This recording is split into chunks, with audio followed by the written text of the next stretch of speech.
आज मु आपण सहित ओडिशार गोटे ऑथेंटिक रेसिपी शेयर करी जोटा हूँ साग मुग। नमस्कार, मु रश्मि यूट्यूब रे आपण समस्त को स्वागत। यही साग मुगर रेसिपीटा को आम सजना साग दे बनइबा।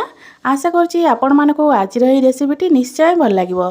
वीडियोटा को फुल वॉच करेंगे। जदि आपण मानक आज रेसिपीटी भल लगे वीडियो को लाइक करेंगे, शेयर करेंगे। चैनल जदि नुआ अच्छा सब्सक्राइब तो निश्चय करदे। एबे चलतु स्टार्ट करवा आज रेसिपी। आज ये साग मुग बनवाई मुझे 200 ग्राम परिका मुग नहीं। मुग को प्रथम आम ए भाजवा। जदि आपण मैंने देसी मुग नौ तो भाजबार किसी आवश्यकता ना। यहाँ आमर देसी मुग नुहे तो यहाँ को एबे आम भाजवा। मात्र 5 ରୁ 7 मिनट पर्यंत कलर चेंज होगा पर्यंत मुग डाली को आम भाजवा।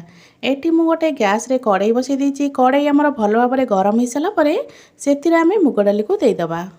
गैस फ्लेम को मीडियम रखिथे। मीडियम फ्लेम रे आगु 3 ରୁ 4 मिनट पर्यंत आम भल भाव में एपट सेपट कर भाजवा। जमीती आमर मुग डालीर कलरटा चेंज हो 2 ରୁ 3 मिनट भाजी सारापर ये देखो मुग डालीर कलर आमर आस्ते आस्ते चेंज होची। तो आउ 1 ରୁ 2 मिनट या भाजला मुग डालटा आमर पूरा बढ़िया भाव में भाजी हो। तो गैस फ्लेम को सेमती ही मीडियम रखिथे, जमा भी हाई करेंगे। मीडियम फ्लेम रे आम 4 ରୁ 5 मिनट परिका भाजला देखो मुग डाली आमर पूरा बढ़िया भाव में भाजी होगलानी। तो आपको एबे गोटे जगह को काढ़ीदेवा। ताकू आम भल भाव में धोईदेवा। एटी मो मुग डाली को गोटे बाउल ढाली देछि। तेरे एबे अल्प पानी देकी 2 ରୁ 3 थर भाया हाथ में एमती मक्चिकी ना आम भल भाव में धोईदेवा। मुग डाली को हाथ में एमती मक्चिकी 2 ରୁ 3 थर भाया आम धोइबा। साग मुगर यही रेसिपीटी प्रायतः समस्त बहुत ही पसंद होता है। आपण यही रेसिपीटा को कोसला साग सहित बनई पारे। आज किंतु मु आपण मानक सहित सजना सागर यही रेसिपीटा को बनई देखी। मुग को भल भाव में धोई सारापर गैस रे गोटे कड़ाई बसइबे। कड़ाई रे अल्प पानी देबे। पानी आमर भल भाव में गरम हो सारापर धोईकी रखिथिबा मुग डाली को सेथिरे दबा। एबे सेथिरे दबा स्वाद अनुसार लुण ये मुझे स्वाद अनुसार दे देछि। एबे सेथिरे दबा हाफ चामच भाया हलदी गुंड। एबे ताको कभर करके 10 मिनट छाड़वा सिझापी। गैस फ्लेम एठी टिके हाई करदे। डाली आमर फुटीगला आम या पूरा लो करदबा। लो फ्लेम रे आकु आम टोटाली 10 मिनट सिझापी छाड़वा। एटी आमर डाली पूरा फुटीगलानी। एबे गैस को मु लो कर दउछि। डाली आमर जे पर्यंत सिझुछि एबे चलतु साग को आम पूरा भल भाव में बाछीदेवा। साग को एटी पूरा मु भल भाव में बाछी दउछि। साग को बाछी सारापर ताको गोटे बड़ जगह को नहीं जिबे। एबे ताको आम धोइबा। एटी मु अल्प पानी दउछि। ताको भल भाव में हाथ में एमती टिके मक्चि दउछि। एमिति करिकी 2 ରୁ 3 थर भाया हेतरे पानी देबे। 2 ରୁ 3 थर भाया हाथ में एमती मक्चिकी ना ताको भल भाव में पूरा सफा करिकिना धोईदेबे। साग को बाछिला बेले भी देखी चाह बाछिथे। जदि से पोक फोक किसी थी तो सेमती ही भल भाव में बाछिबे। तापर ताको भल भाव में सफा करकिना धोईदेबा। एटी साग को मुझे धोई देछि। एटी देखंतु डाली आमर पूरा भल भाव में सिझीगलानी।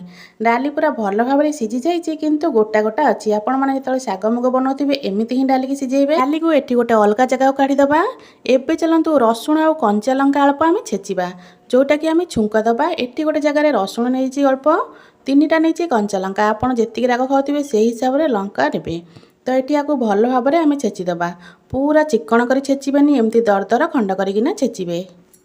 ये देखो मोर रसुण और कंचा लंका छेचा पूरा रेडी हो गलानी। एबे गैस रे गोटे कड़ाई बसैबा। से आम 2 बड़ चामच देवा सोरिष तेल। तो जेहेतु आम पियाज रसुण बनाऊे तो ये मुझे सोरिष तेल यूज करछि। तो एबे से देवा 4टा सुखिला लंका। लंका आमर टिके भलसे तातीगला से गोटे चामच भाया दे दूची फुटण। फुटणटा को भल भाव में फुटेबे। फुटणटा भल भाव में फुटीगला एबे से आम ऐड करवा छेचिकी रखिथिबा लंका और रसुण को। साग मुगरे ये लंका और रसुणर छेचा देले बास्ना तो बहुत ही भल आसए। खाइबापे मध्य बहुत ही बढ़िया लगी थाए। तो लंका रसुण छेचा दे देकी ताकू भल भाव में एबे आम भाजवा। ताकू 2 ରୁ 3 मिनट पर्यंत एपट सेपट करके भाजवा। जमीती आमर रसुणर कलरटा पूरा एठी चेंज हो। एटी मु आपण मानकु कहि रखुछि। जदि आपण मानकु आज रही रेसिपीटी भल लागिबो वीडियो को लाइक करिवे, शेयर करिवे। चैनल जदि नुआ अछंती सब्सक्राइब तो निश्चय करदेबे। तो ये देखो रसुण मोर पूरा भल भाव में भाजी होगलानी।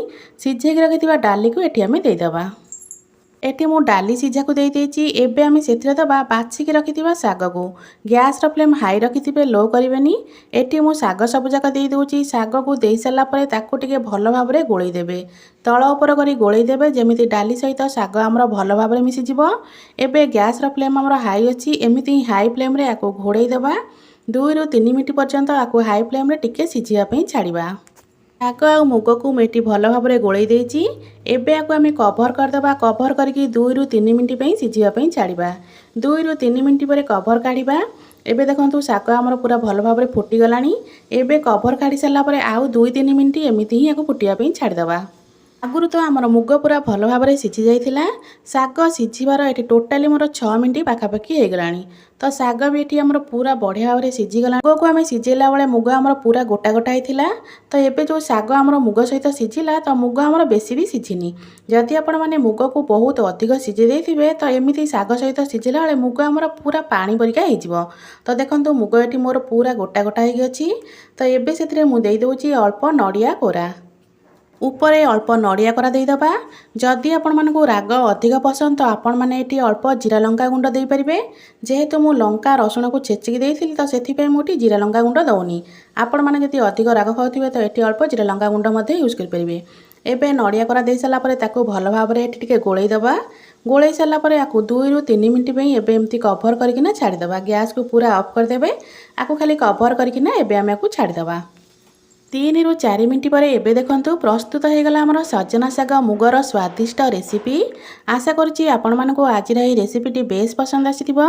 ଯଦି ଆପଣମାନଙ୍କୁ ଆଜିର ଏହି ରେସିପିଟି ଭଲ ଲାଗିଥିବ ଭିଡ଼ିଓକୁ ଲାଇକ୍ କରିବେ, ସେୟାର କରିବେ। ଚ୍ୟାନେଲରେ ଯଦି ନୂଆ ଅଛନ୍ତି ସବସ୍କ୍ରାଇବ୍ ତ ନିଶ୍ଚୟ କରିଦେବେ। ଆଜି ପାଇଁ ରହୁଛି, ପୁଣି ଆସିବି ଗୋଟେ ନୂଆ ରେସିପି ନେଇ। ସେ ପର୍ଯ୍ୟନ୍ତ ନମସ୍କାର, ଜୟ ଜଗନ୍ନାଥ।